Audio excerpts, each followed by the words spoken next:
Hello, everyone, and welcome to the show. Coming up this week, Star Wars Galaxy's Edge. That is all. From the Bob Varley Studio in Orlando, Florida, and points around Southern California, this is the Disneyland edition of the Diz Unplugged.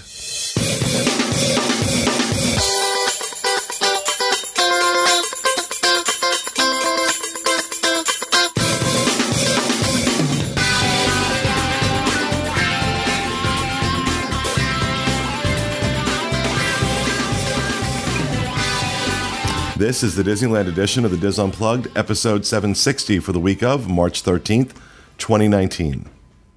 The Diz Unplugged is brought to you by Dreams Unlimited Travel, experts at helping you plan the perfect Disneyland vacation. Visit them on the web at www.dreamsunlimitedtravel.com. Hello, everyone, and welcome to the show, coming to you from the Bob Varley Studio here in Orlando, Florida. I'm your host, Pete Werner, joined at the table this week by Corey Fiasco. Hey there. Ryan Clavin, I believe his name is. Ouch. Okay, so well, you had to say something to me before time, so here we go. Back in the production nook, Mr. Craig Williams. Ahoy. Out in California, out in Fresno, right? Yes. Tom Bell. Good morning. And where do you live? we live in Woodland Hills. Yeah. Woodland Hills, out in Woodland Hills. Tyler Crouch.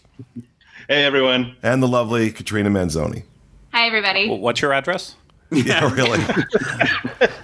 Welcome to the show, everybody. Just a couple things in housekeeping before we get rolling with the big announcement about Galaxy's Edge. First, obviously, the show is now clearly we've changed the date of our release. Instead of going up on Mondays, we're going up on Wednesdays. It just makes more sense because we pre-record this show on Tuesday, about 2 hours before we do the Disney World show. So it just kind of made more sense. And, you know, sometimes that's what Craig is for. He's like, why are we doing this a week later? So these will be going up on Wednesday. And just also want to remind everybody about our Candle of the Month. I'm going to do a product placement. I'm doing the whole Vanna White thing here. This year. Oh my God, what is wrong with me today? This is my third take starting the show. I'm just letting you guys know. Mouse Waffles from the Magic Candle Company. I am obsessed with these candles. Obsessed. I just ordered another. I'm not going to tell you how much because I want to try them all. I want to see which ones I like. So magiccandlecompany.com, code DisneyInfo saves you 15%. They are a site supporter, so we do have a financial interest. Want to be transparent about that. So want to make sure we get that out there. And finally, we'd like to ask for your thoughts and prayers for Michael Bowling and his wife, Carol. Carol has been dealing with health issues for some time now, and I think right now in particular, they both would really appreciate all the support they can get. And I'm a firm believer in the power of prayer and the power of putting those good thoughts and good wishes out into the universe. So if you could keep Michael and Carol in your thoughts, I'm sure they would appreciate it. So, all right. Let's talk about the head fake that Disney pulled on us last week. We had speculated that the shareholders meeting that took place last Thursday would be the time that they would announce the opening of Galaxy's Edge. And we were right.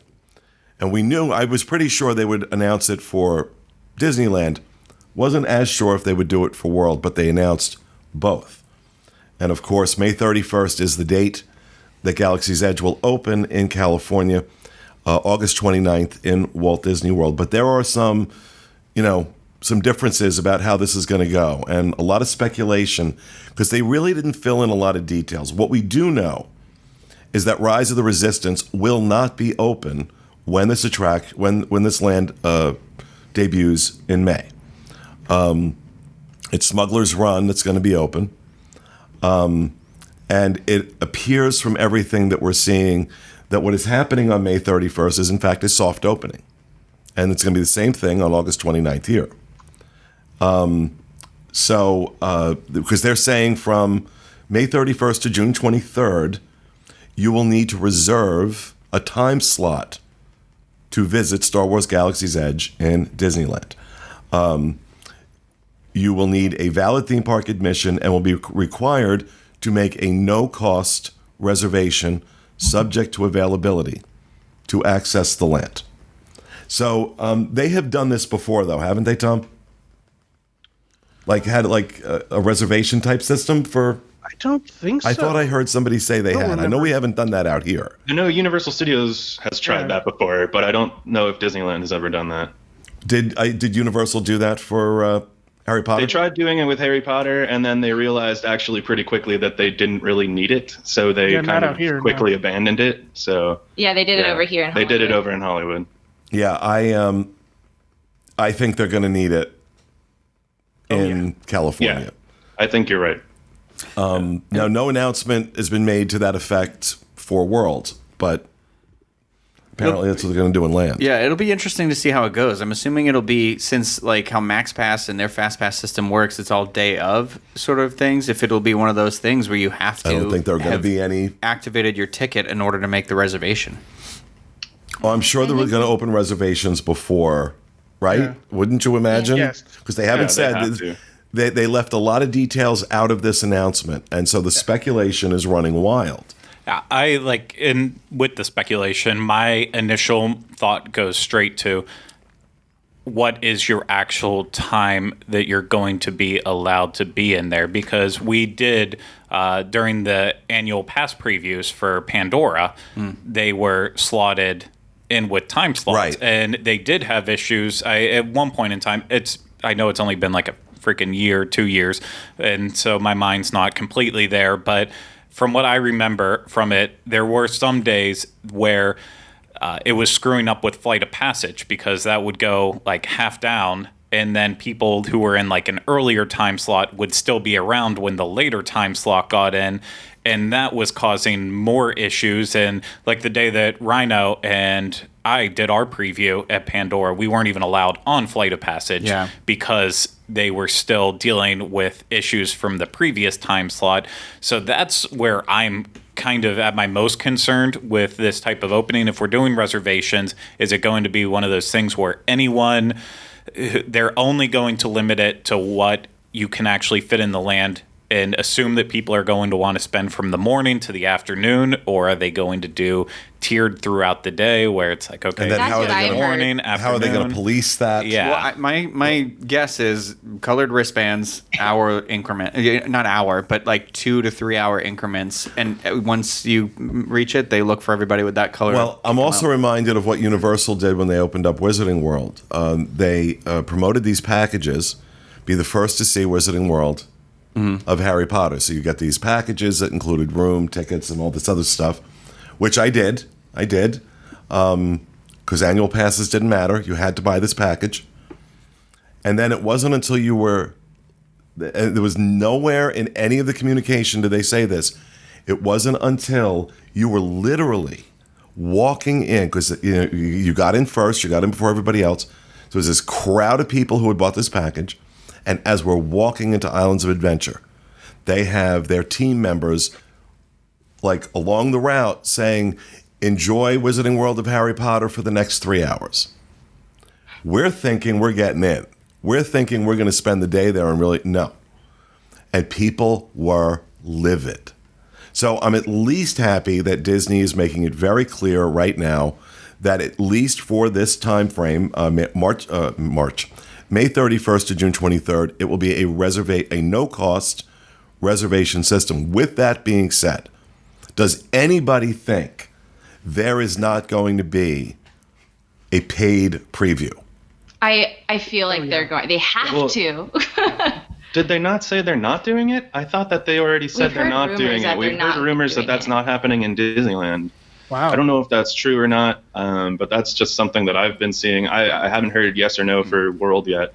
We ended up getting hotels because if you stay at the any one of the 3 hotels, they'll also give you a reservation to Star Wars. Only once throughout your stay, though. Yeah, only once throughout the stay. So that's exactly what I was going to say. Even if they don't have a paid reservation system, because they do have this clause about having a hotel room get you one day in, that in a way kind of is a paid reservation system. You Yeah.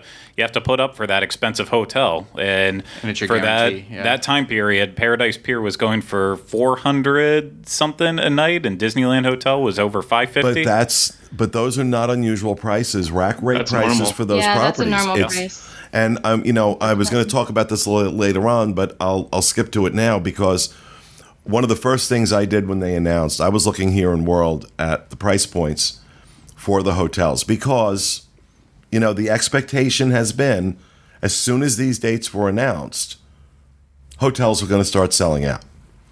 I expected that out here. I just thought it was a given. It was going to happen out there. Well, guess what? It has not. I've taken a look at 4 blocks of dates, each 7 days, 6 nights long. I looked at May 19th through the 25th. Now, again, this is anecdotal. This is based on a search I did right before we started recording. This is subject to change by the time you read this, so don't come back to me and say, you told me it was going to be this much. May 19th to 25th, lead-in rates at the 3 on-property hotels at Disneyland. $536 a night at the Disneyland Hotel, $577 at the Grand Californian, $344 at Paradise Pier. Now, that's before it opens. That's the week before it opens. Those are normal rates for May. Now, fast forward a month, June 16th through the 22nd. Now we're coming into peak season. $561 at the Disneyland Hotel. $729 at the Grand, $503 at Paradise Pier. It's an increase, but it's not unusual. It's not anything that we haven't seen before. Also, pay attention to the fact that they're all available. All these hotels are available. July 14th through the 20th. Now we're in dead middle of summer. Lead-in rate is exactly the same at the Disneyland Hotel, $561. Grand Californian, exact same lead-in rate, $729. Paradise Pier goes down a little bit, that's at $412. Now fast forward to middle of August, August 18th to the 24th. $445 at the Disneyland Hotel, $586 at the Grand Californian, and $339 at Paradise Pier. So back That in crosses session. over the D23 dates, too. in fact, I think it does. Yeah, because I think that's the 23rd starts. So, Tom, why are these hotels not full? Why are these rates not skyrocketing? Yeah, it's really it's really interesting that they're not given the you get the reservation, but you also have to consider how many rooms are at those hotels versus how many rooms are in the Good Neighbor hotels and the local hotels at a third of the price. Right, but I'm going to tell you what. It's March, right? We just planned a last-minute trip, albeit, for the end of March. I can't touch a hotel room. I could only find one room on site. We had to put the rest of them off-site. So it's March. It's spring break. I get it. Yeah. But you would think... So are really- people waiting? Are people waiting for Rise of the Resistance? Here's what I think. Here's what I think. I think the narrative has been for so long. Crowds. And everybody's saying, We'll wait. I'll wait. Yeah. Would you go see who's at the door? That was, Sure. Pete got an idea Oh, right Steve then. got it? Yeah. Sorry. It's one of the downsides of doing this from your house. It's probably like a Jehovah's Witness. Don't send me email. Steve's in the house already. Just kidding. Sorry. Don't send him email. Send him email. That's fine.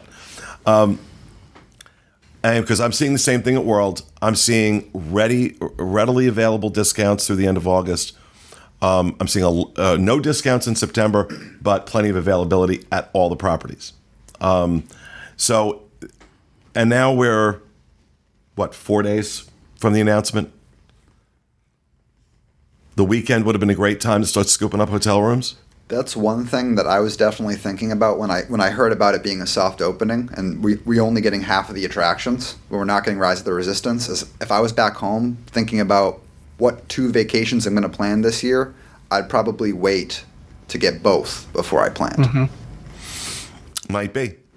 That might be the case. Yeah, I think it's that, and then also the narrative of the crowd, but then also I think maybe because Disneyland is such a strong annual pass holder and local thing that people like, well, we don't need the hotel. So I don't. Maybe it's not. And they announced Disney World at the same time, so a lot of people could be saying, well, you know what? We'll just make it our big Disney World vacation too. So I don't. You think they might be cannibalizing each other? I think they Or could. World is cannibalizing. Well, I think Disneyland hopes that happens so that they can have manageable crowds over there, which I feel like no matter what happens, they're going to have a new way of dealing with guest flow in that park that's never been seen before, no matter what. I think Rhino may have hit it on the head. I think it's the fact that so Disneyland's opening maybe a month earlier than we expected. Hollywood Studios is opening 3 months earlier than we expected. We were expecting December. And so it's only three months apart. I'll just wait and go to Walt Disney World. That's true. Well, and not me, but yeah. I was thinking too, since it's like right at the end of summer. Like in Massachusetts, that's usually around the week we go back. There's some people that could still be like, okay, we can slip in a quick weekend or something like that to go check it out, or go in October or November or something. So when it originally, I would have put money on it not opening until the end of December. So that's interesting. Yeah, well, I mean, that's what we were hearing. We were hearing that it was going to be end of December here, and like we were thinking June, July time frame. And yeah, it was all over the place because, of course, Bob Iger said June at one point, and then after that, even when, if you watch the Disney World edition, you saw when we had Carly Weissel on, and she was talking about it. Based on her experience in there, she was thinking that it wouldn't open until July at Disneyland. So then to jump into May, that's even stranger. And they were saying when they were there that they were like about 3 months behind. Walt Disney World was 3 months behind Disneyland.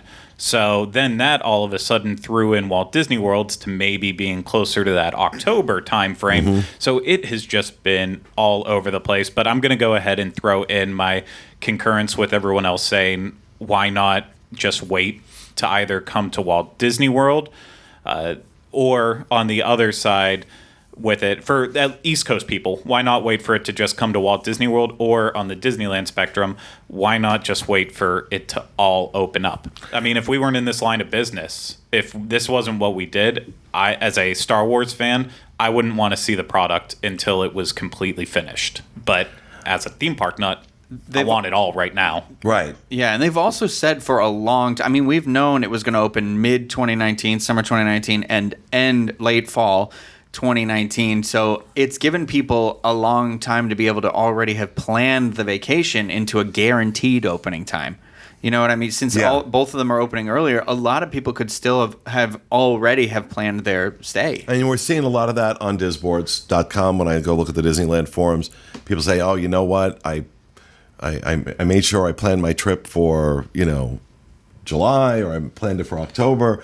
And I just got to now think about how I'm changing things up. Because one of the other things they said, too, was that Magic Mornings are not going. Galaxy's Edge will not be a part of Magic Mornings. Oh. At least that's actually not surprising, because at Disneyland, Magic Morning is just Fantasyland and Tomorrowland. It's not the rest of the park. Right. So Galaxy's Edge is way in the corner. So I think it would be logistically. So the more that we're talking about this, honestly, the more confidence I'm getting in Disney, because this is a huge scale. Star Wars Galaxy's Edge is a huge scale. I mean, I feel like they've planned it out pretty well, and it's making me think this soft opening of just having, just the one attraction and not the other one yet, is the people that can get there and the locals that can get there and want to get there before the other attraction opens might be less prompted to rush there when everything's open, which is going to just manage the crowds both times, now for the soft opening and then later for the grand opening. And those reservation times we were talking about at the beginning too, I think that's a really good thing. I think they really have their hands around this, and I think this might be an example of that. Well, let me talk to the annual pass holders out there. blockout dates on the annual passes is another discussion. Now, last June, they released the blockout calendar through June of this year. Right. And so, what do you think is going to happen with that? Or unless you have the premier pass or the premium pass, right, are you going to be able to get into the parks at all? I mean, California Adventure, yeah, but Disneyland, are you getting in the park? They changed the passes, so now the blockout calendars are different for the two parks. So you right, I know you can get into Grand Californian. Oh my God, California Adventure. Yeah, you can get into California Adventure, but you can't get into Disneyland because of Star Wars.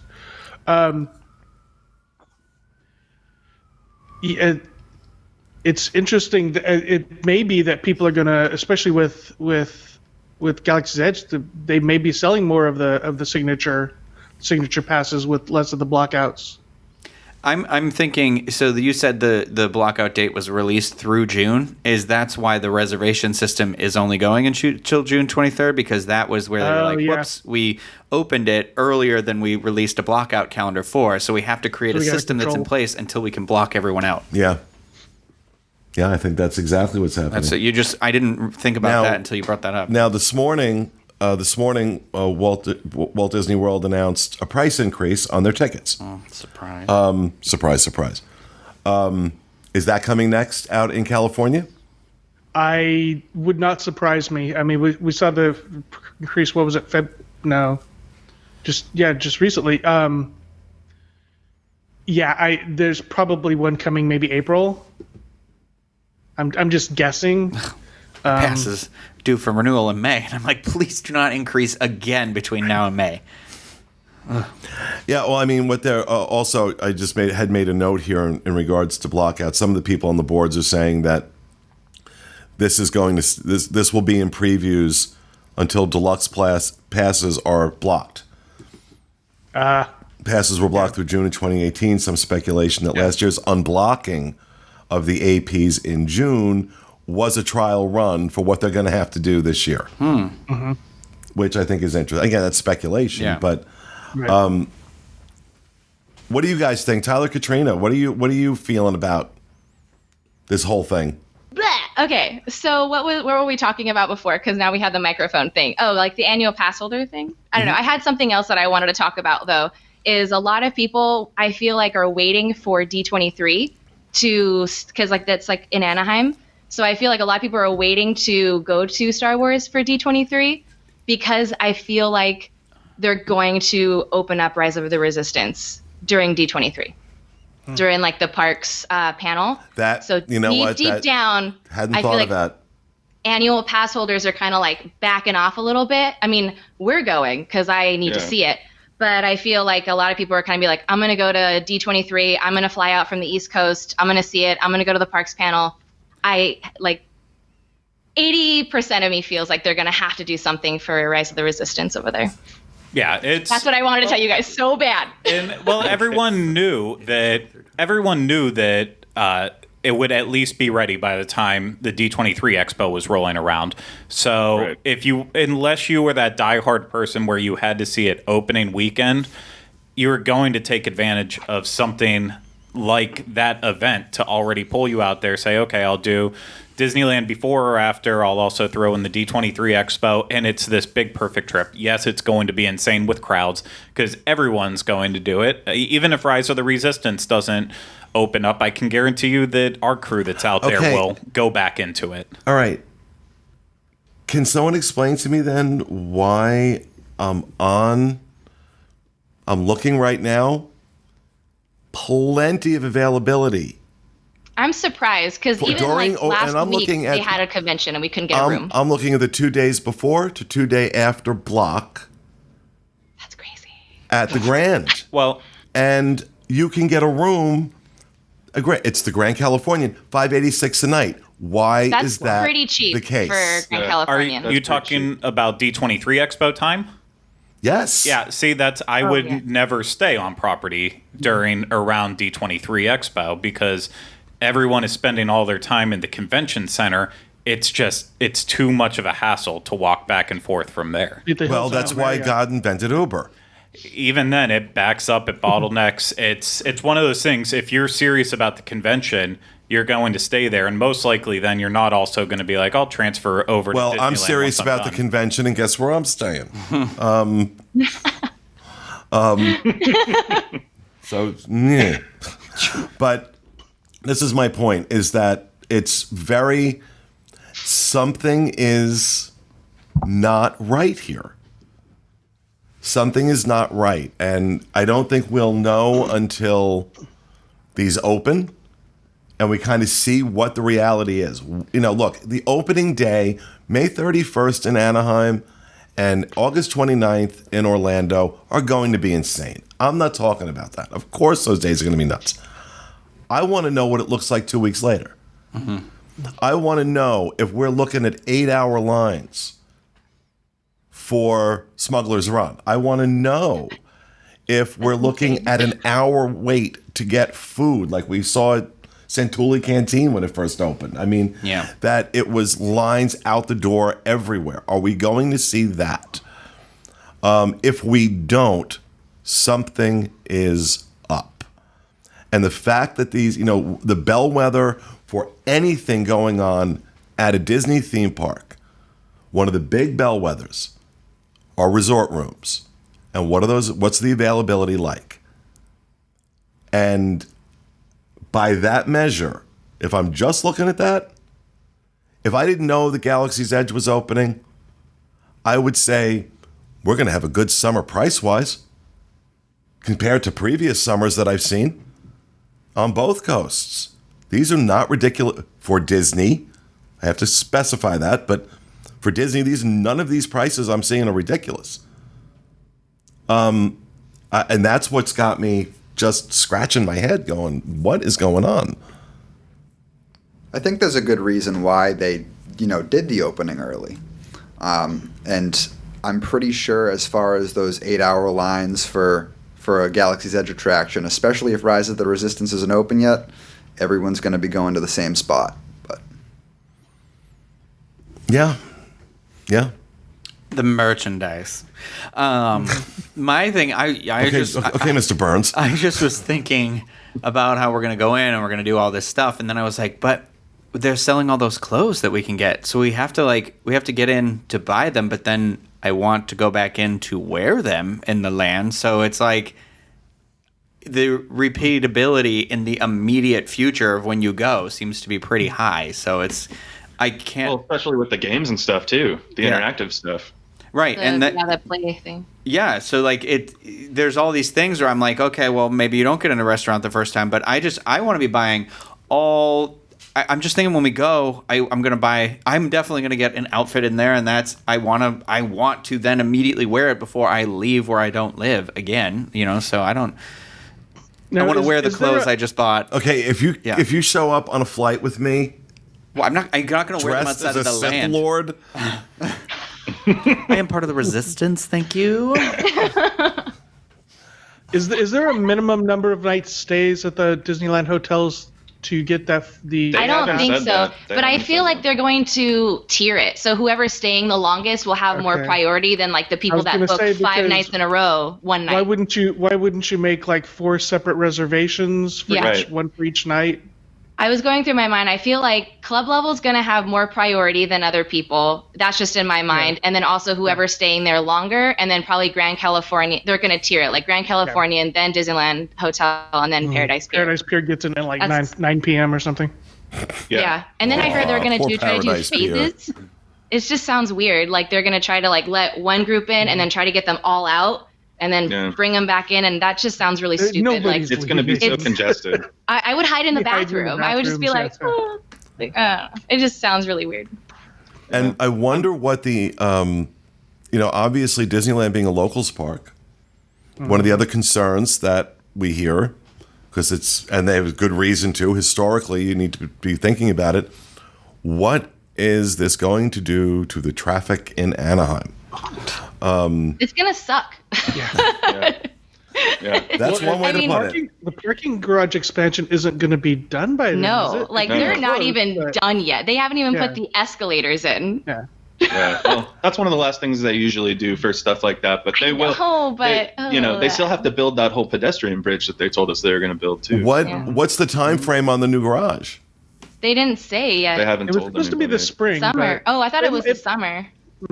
Early summer? I think No, it's the I don't know. spring. I better be. I mean, it is. It actually is closer than it really looks. The escalator frames are in there. Right. Yeah. It's looking close. question- The bridge, no, but the parking garage itself is looking close. It might. Are be they gonna that. like create another lane for the I-5? Like, because like when we Oh, I don't leave, know. there's only 2 lanes and they shut down, or there's 3 lanes and they shut down 1 to leave. Yeah. So everybody has to merge and no one understands. So I think it's just going to be a nightmare. So they have to figure that stuff out. But Yeah. I'm curious on the annual pass holders having a restriction when they reserve online for that month, like between the 31st of May to the 23rd of June, if you're only allowed to do it once. If someone's on there on the computer and they're like, oh, I'm going to do it every single day because I have an annual pass. Or are they going to be like, nope, you only have 1 chance to do it this month? And will you have to have a ticket already pre-purchased to You make have a to. reservation? I'm sure you will Yeah. have to. I can't. I mean, you could be right. Maybe they won't have. Well, that. this is what, one of the things that when I, obviously when the announcement first came out, we were all like, oh my God, oh my God. But now that I've had some time to think about it, especially where Disneyland is concerned, because we are talking about a little more than 2 months away. I don't think this decision was made all that long ago. No. Because there are too many what ifs. I mean, just listen, we've spent the last half hour going through some, not even all, of the what ifs that Disney hasn't answered. And, there was first there was the shareholders meeting, which was live streamed, I believe. And Bob Iger just said, oh, by the way, we're opening Disneyland on the 31st of May, and we're opening Disney World. Disney World August 29th. Then he went on to talk about Marvel. It's like in passing. And then shortly after that, Disney Parks blog, I think it was, that released some more details where they talked about a reservation system and they talked about some other stuff. And then travel agents, I believe, received a notice that was explaining what phase 1 was going to be and then what phase 2 was going to be. Not, of course, not giving any details. A reservation, they did say a reservation will not be offered or required to experience Star Wars Galaxy's Edge at the Walt Disney World Resort. But they're saying capacity is limited, blah, blah, blah, blah, blah, all that stuff. So we know we're not getting the reservation system out here. I think they're going to end up releasing a lot more details because Star Wars Celebration is right around the corner from now. It's about a month from right now, actually. I have to imagine they will be because there's been a build up to this. We had 20 journalists that were allowed in on a hard hat tour a few weeks ago. Information was embargoed until last week.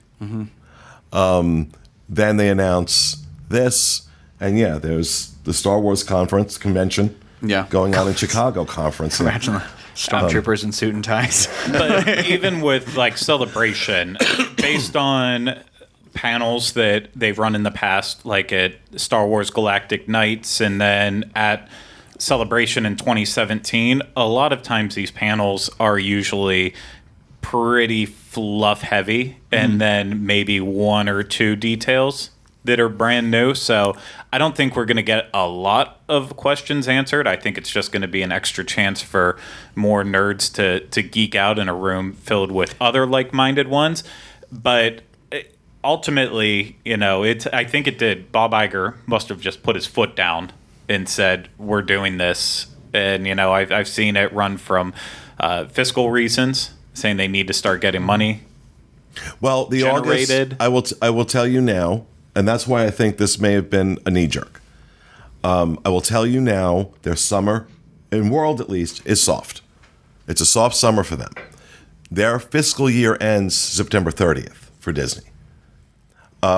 So by throwing I think this was the absolute earliest they could possibly open out here was August 29th and still stay in the 2019 fiscal year. They have a little bit more wiggle room now because, Disneyland started their construction before we started ours, so we always knew it was going to open first. So they have a little more wiggle room out there, but they're having the same issue out there. And again, these prices that I just talked about reflect that. That could be the other thing that they know they're going to, that they don't want to turn people off with room rates.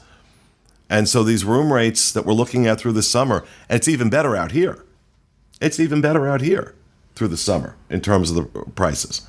That's the only thing I can think of is that, hey, we need this. We need this to bolster our numbers because we just spent $11 billion building all this stuff. Walt Disney World's been under construction since Jesus first went to the Magic Kingdom. And there's nothing wrong with that, and I'm happy about construction. No, with the fact that if they're doing it for financial reasons, if it's ready to go and it's ready to be soft opened, and they're running Smuggler's Run well, and they have enough food, beverage, merchandise locations open, I'm fine with them soft opening. I wish they would just call it that and not try to beat around the bush on it. But I would rather let people in and start to get the experience rather than let the land sit there collecting dust. Well, they were saying too, or didn't Carly say that, or maybe it was in the concept art, but that the Rise of the Resistance is actually separated a little bit from the rest of the land because you have to go down another path. So it kind of makes sense too. But Carly, in that interview last week, had said something else that was interesting, that the concrete, the pathways were done. Yeah, she said the ground was ready. And that's usually one of the last things you do. They had all the little nuances and details of like droid tracks and things like that already done. And so that probably was our cue that was closer than we thought. The other thing I can think of with like them bumping up the opening date is maybe they were holding out hope that Rise of the Resistance was going to be ready.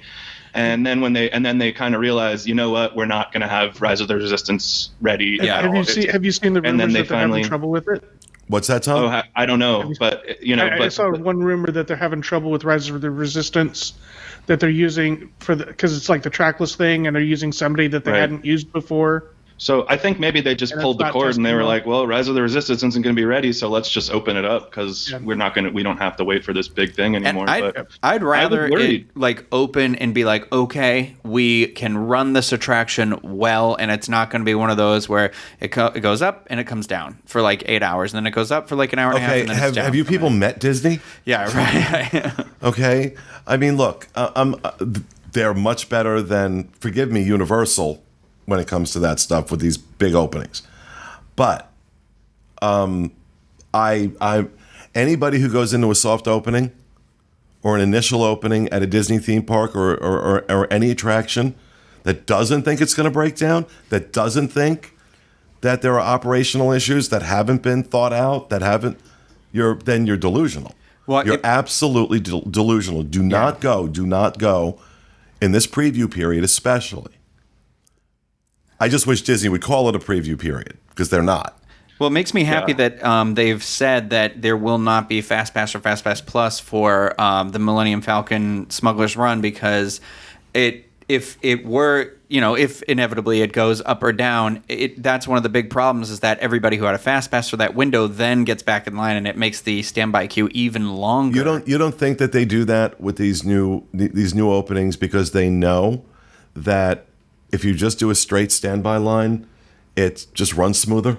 It does. It does. And this is Disney finally taking... Sorry, vibrated there. It scared me too. This is Disney finally taking a lesson from Universal, especially with that, because that's something they haven't done it with everything, but like with the Wizarding World attractions, before they added Express finally, that was a staple of no Express, because it does cause extra issues with it. So I talked about this on this show a while back. Yeah. It needed to open up that way, and I'm so glad they made that decision, because now it's every person. Yeah, level. It's a level playing field for every single person out there. If once it's open for everyone on a normal day, we're talking old school rope drop. If you're not there waiting, then you might be waiting a while. I love that they're doing this. It's such a good decision. My California folks, how long do you think before Max Pass makes an appearance in Galaxy's Edge? Oh, I feel like it's gonna have to be until like probably maybe Christmas or something, or next year. See, I was thinking next year. I was thinking it's at I least a just year think away. that we're really going to have to wait on the crowds for that one, but I could either see the end of summer or next year, like either way, honestly. The pessimist in me is thinking that they may like charge extra for your fast pass for Smuggler's Run and Rise of the Resistance. I would be mad. I know, but it's Disney. Hey, it's coming, folks. Yeah. It's coming. Where, okay, you pay for Max Pass per se, so that's just for the convenience of doing it from your phone. Yeah. Is what you're paying for with Max Pass. You can still go get the regular paper fast passes. Yeah, for free at Disneyland. But again, anybody who doesn't think that one of the ways they're gonna offset the cost of what they just spent building this stuff isn't going to be by selling fast passes. Of course it is. How much would you pay to ride Smuggler's Run? Yeah. I mean, Are you actually asking me? Oh, no. It was metaphorical. Okay. I think that's a type of situation where if you were going to go this method, make it only available through Max Pass. And if people want it, then they have to upgrade, or they have to have the seasonal pass in order to get it. So that's an easy solution right there. Yeah. What's that, Tom? That's probably where it's going. It'll probably be Max Pass only. Yeah. Could be. That might be how they do it. I would agree with that if we had to pay for our Max Pass and then you got to go on the ride versus like the other people that didn't pay for it. I would agree with that. I'd be fine with that because it's on my annual pass. Yeah, we already paid for it. So. I think it's just a matter of, like you said, waiting to see how this shakes out with the crowds, because it's going to be nuts. I am nuts for the opening, at least. Though.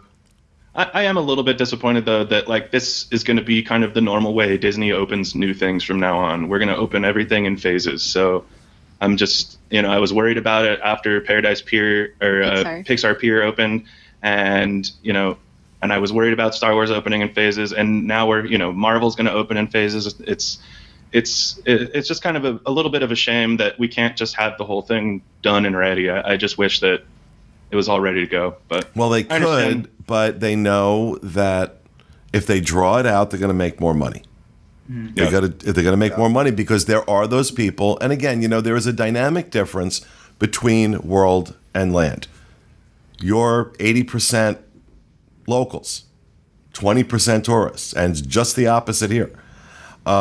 So, for you guys, it's at least when you open in phases, you can go to phase 1 and phase 2, or God forbid, phase 3.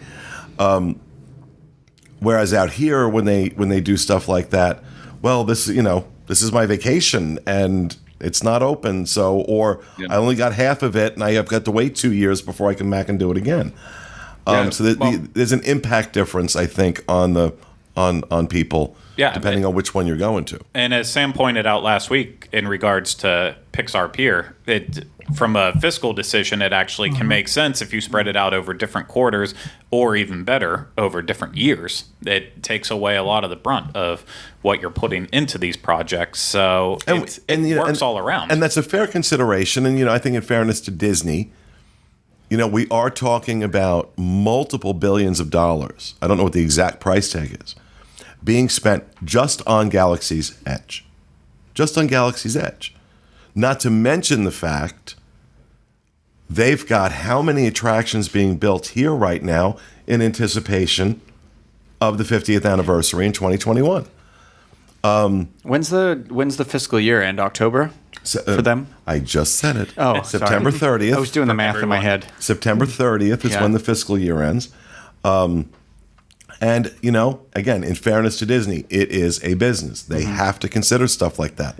Their first, whether we like it or not, any publicly traded company, their first responsibility is to their shareholders.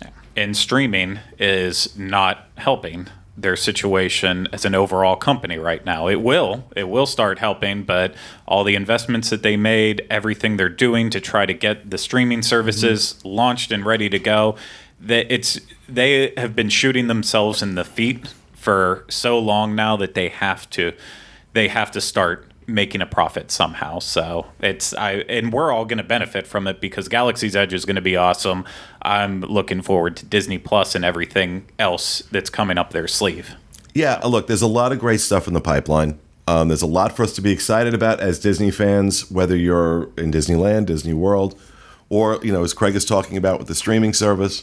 And of course, you know, we're passionate about it, so we're a little impatient. Yeah. And I understand that. I have to say that, you know, I am surprised when you look at how long it took them to build Pandora at Animal Kingdom. I am surprised that we are looking at roughly from announcement to opening 4 years, where they announced it, built it, and ready to open it.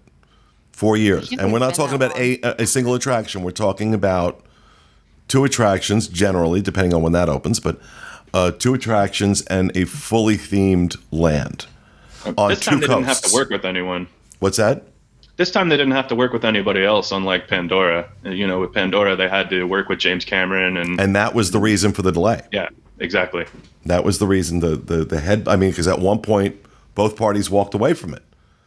At one point, Cameron walked away, Disney walked away, and you know they ultimately got back together again on it, obviously. But that's one of the things that took 7 years. You had these titan egos battling each other. So yeah. But also, you know, look, they didn't have to partner with anybody on a parking garage at Disney Springs. That still took 1.5 years. So that, you know, it was the length of time that these construction projects were taken for the reason that we were just discussing, that they like to spread it out over multiple fiscal years. That had me concerned. You know, they've announced Star Wars. Are we going to see this, you know, in my lifetime? And so I think, you know, they've got to be given credit on that. They put a lot of work and effort. I know they have sucked dry every construction crew in Orlando. It is really hard to get a construction project off the ground in this town right now because everybody that can work is working on Galaxy's Edge, or they're working on Square Ship Earth, as I call it now, the Guardians of the Galaxy building, or any of the other projects. Tron is being built here, so it's nuts. But I call it Square Ship Earth because it's the size of space. You see this thing? It's huge. It's the size of Spaceship It's Earth. enormous. When we came in last time, I don't know if it was a launch or just a drop, and I was like, You could see Nope. you could see the track on the inside of the building. Oh can't yeah, do it. It looks Yeah. scary. yeah, it's gonna be crazy. But that's another show. That's another show. So all right, so this is what we know so far. This is what we don't know so far. This is what we think so far. I have a feeling that the information now that the date has been announced going to start coming on a more regular basis between now and May 31st, when Galaxy's Edge actually premieres for real people to walk through. So I'm sure there's a lot more coming, but that is going to do it for this episode of our show. We hope you enjoyed it. We'll be back with you again next week with another edition of the Disneyland show of the Diz Unplugged. I had that all wrong. Thanks for joining us, everybody. Have a great week.